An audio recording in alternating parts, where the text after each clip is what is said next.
depannya itu bakal gimana gitu. Jadi emang cari kerja itu yang paling utama yang aku rasakan sekarang. Terus sekarang juga itu emang banyak kejadian-kejadian yang bikin kita tuh kurang percaya ke pihak keamanan kayak kepolisian gitu khususnya.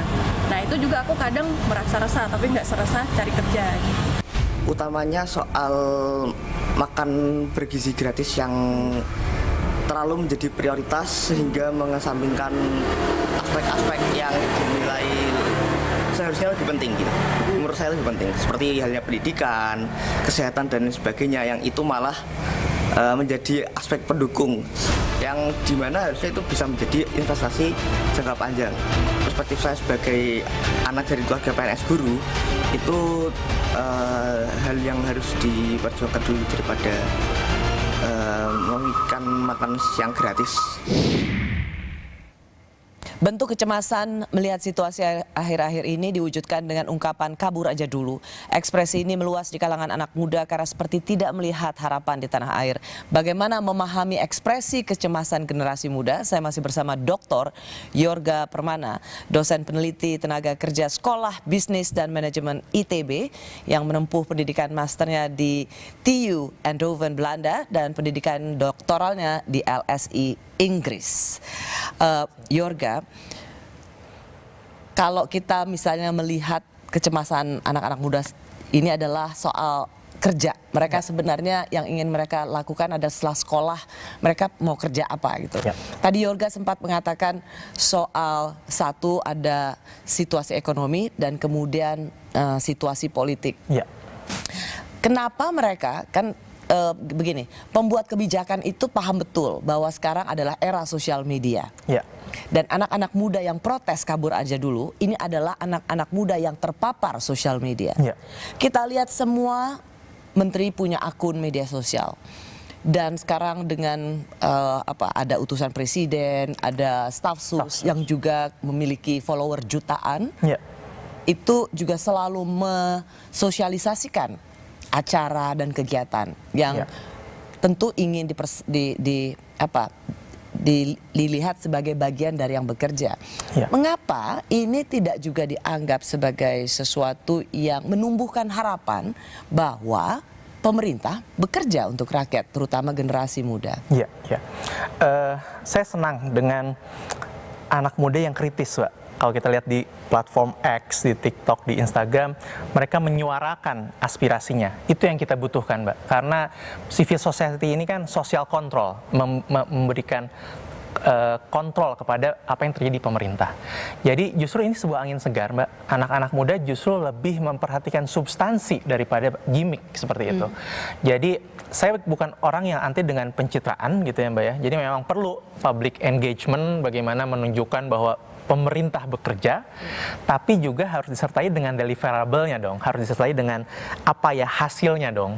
Di awal-awal mungkin ya bagus, terlihat hebat, tapi kan lama-lama rakyat bosan, Mbak.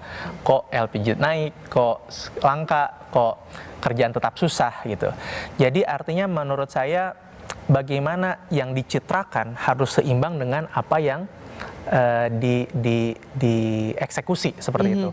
Dan kita perlu mengapresiasi anak-anak muda ini masih kritis, Mbak, masih melihat nih ada yang salah dengan kondisi kebijakan-kebijakan yang tadi itu belum terasa hasilnya sampai saat ini. Dan ini mempengaruhi masa depan mereka. Dan ini mempengaruhi ketidakpastian yang untuk masa depan mereka. Saya ingin mengutip analisa dari Drone Emprit di sosial media tentang kabur aja dulu. Banyak netizen merasa frustasi dengan kondisi ekonomi yang tidak stabil, termasuk tingginya tingkat pengangguran dan rendahnya upah. Mereka mengeluhkan bahwa meskipun telah berusaha keras, hasil yang didapat tidak sebanding dengan usaha yang dikeluarkan. Jadi mereka melihat bahwa setinggi apapun misalnya sekolah mereka, dan semahal apapun orang tua mereka harus mengeluarkan uang untuk biaya kuliah, tapi itu tidak langsung linear mereka bisa dapat kerjaan. Jadi memang ada kegundahan yang luar biasa melihat anak-anak muda ini melihat diri mereka dan teman-teman mereka akan kerja apa. Betul, Mbak. Jadi Yorga, kalau misalnya seperti ini, kan ada efisiensi lembaga kementerian lembaga gitu, birokrasi. Harusnya ini kan disambut gembira. Kenapa saya bilang gitu? Karena berarti kan ada prioritas yang untuk rakyat. Ya kan? Lalu kemudian kita tahu ada pelayanan birokrasi yang memang masih harus banyak diperbaiki. Ada perjalanan para pejabat yang juga harus dikurangi. Mengapa sesuatu yang baik ini tidak bisa diterima dengan baik? Menarik, Mbak. Kita lihat dari dua perspektif ya, perspektif kebijakannya. Yang kedua adalah di tadi kefrustasian mereka mencari kerja ini. Perspektif kebijakannya sebetulnya sebenarnya masyarakat mau menunggu ya, jika memang ada sesuatu yang terlihat oke, ini baik, berpihak kepada mereka, seperti itu. Efisiensi anggaran, pemadaman lampu, belanja-belanja. Ada visual-visual yang memperlihatkan yang sebenarnya tidak penting, yang sebenarnya bisa kita potong gitu. Tapi di sisi lain masyarakat melihat, kenapa kabinetnya gemuk misalkan? Kenapa ada staf sus yang terlihat public opinion leader yang mungkin gajinya besar? Jadi kan ada paradoks di sana, Mbak. Masyarakat melihat efisiensi, oke, untuk sesuatu yang mungkin lebih besar, tapi ada kegemukan di sini gitu. Belum lagi efisiensi ini buat apa? Yang kita harapkan kan tadi untuk pertumbuhan ekonomi dengan cara salah satunya menciptakan lapangan kerja, meningkatkan produktivitas. Tapi lebih banyak misalkan untuk makan siang bergizi gratis. Tidak ada yang salah dengan itu, tapi apabila prioritasnya terlalu besar, Mbak, jadi kan yang lain dikorbankan. Dan saya termasuk percaya namanya strategic management itu kan choosing what not to do, memilih apa yang tidak dikerjakan. Jadi sehingga pemerintah harus baik memilih mana yang prioritas. Kata kuncinya prioritas, Mbak.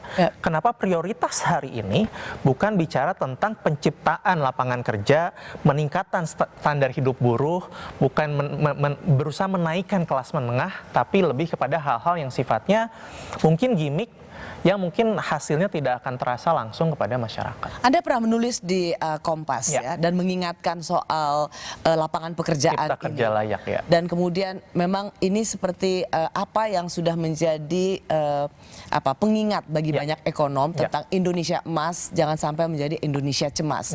Dan sebenarnya apa yang terjadi atau yang diekspresikan oleh anak muda saat ini itu sebenarnya adalah apa yang sudah diingatkan oleh para ekonom dari tahun-tahun sebelumnya. Saya mau elaborasi ke sana, betul, Mbak. Jadi salah satu parameter Indonesia Emas 2045 ini kan kita ingin menciptakan 80% kelas menengah. Kelas menengah itu hari ini simple hitung-hitungannya, Mbak.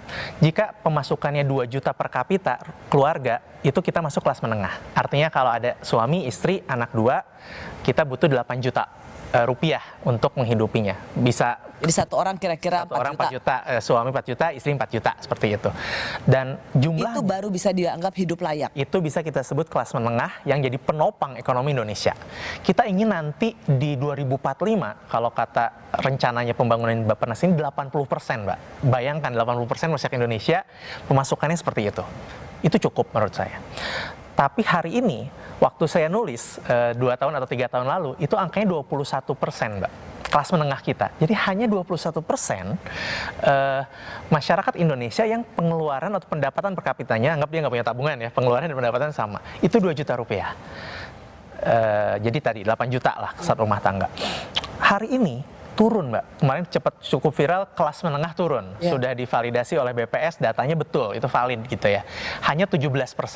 Artinya ada yang turun kelas, Mbak. Nah, jadi kan betul, artinya saat kita bicara Indonesia Emas 2045, kita tidak sedang dalam jalan menuju ke sana. Dari 21% turun ke 17%. Oke lah karena pandemi. Tapi apakah kita sudah ada mulai kenaikan? Itu yang harus kita kejar. Dan saya percaya, Mbak, yang bisa meningkatkan jumlah kelas menengah adalah adanya kerja layak. Kelas menengah tidak bisa tumbuh karena bansos. Tidak bisa sekedar dan nggak dikasih juga. Dan nggak dikasih juga, Mbak. Atau makan siang gratis untuk anak-anaknya. Tapi bagaimana orang tuanya bisa bekerja dengan layak. Kisah sukses Cina bagaimana pertumbuhannya berkali-kali lipat adalah standar hidupnya semakin layak karena ada pekerjaan. Jadi lagi-lagi bagaimana menciptakan banyak lapangan kerja itu menjadi tantangan. Di artikel Kompas itu saya berbicara beberapa rekomendasi harusnya kebijakan apa sih yang sebetulnya bisa mengarah ke penciptaan lapangan kerja gitu, Mbak. Dan ini rasanya bisa menjadi satu pengingat buat pemerintah untuk sungguh hati-hati terhadap penciptaan lapangan kerja. Betul, Mbak. Bagi generasi muda atau angkatan kerja sekarang. Karena jangan jangankan mereka yang mencari kerja, Ya. mereka yang bekerja saat ini sendiri juga was-was. Was-was. Karena ancaman PHK ada Betul, Mbak. terbuka di depan mata, karena perusahaan juga harus memiliki tantangan tersendiri di tengah situasi ekonomi yang tidak gampang ini. Betul, Mbak. Tadi angka kerja formal kita tadi 40%, Mbak.